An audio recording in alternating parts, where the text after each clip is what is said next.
From Michal Baranowski, who's a senior fellow and director at the German Marshall Fund of the United States Warsaw office. He joins us now live from Warsaw.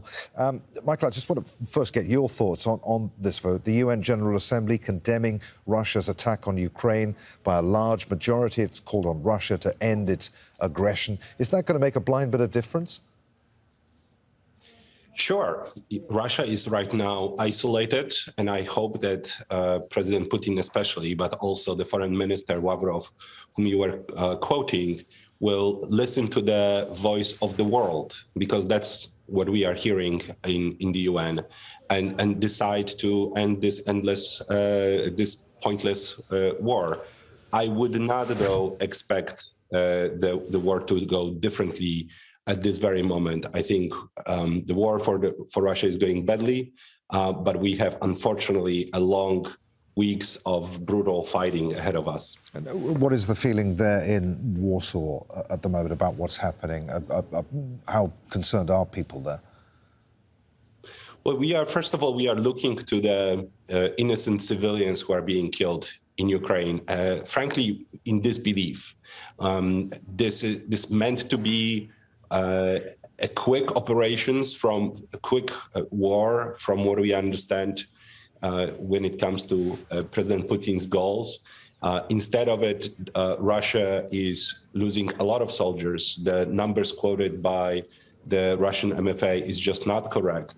The Ukrainian MOD this morning cited 5,700 Russian troops that are killed. And because Russia is not doing so badly, it's now switching to indiscriminately killing civilians. What we are seeing, unfortunately, are war crimes, and that's felt here very, very strongly in Warsaw. All right. So, what do Western nations need to do now with so many people fleeing Ukraine right now? Well, on one hand, we need to keep up the pressure on Russia, both via further sanctions, and there is still energy sanctions that can be applied to Russia.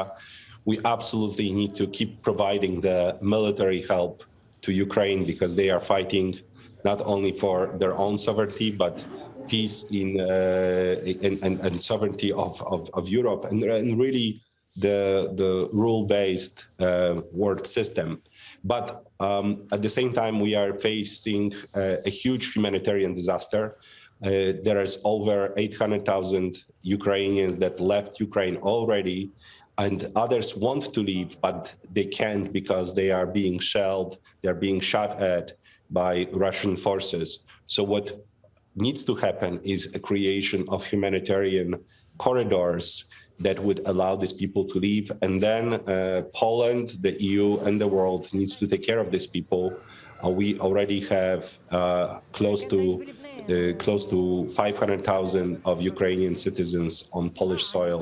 And they need certainly help, not only from us directly, but from the broader community as well.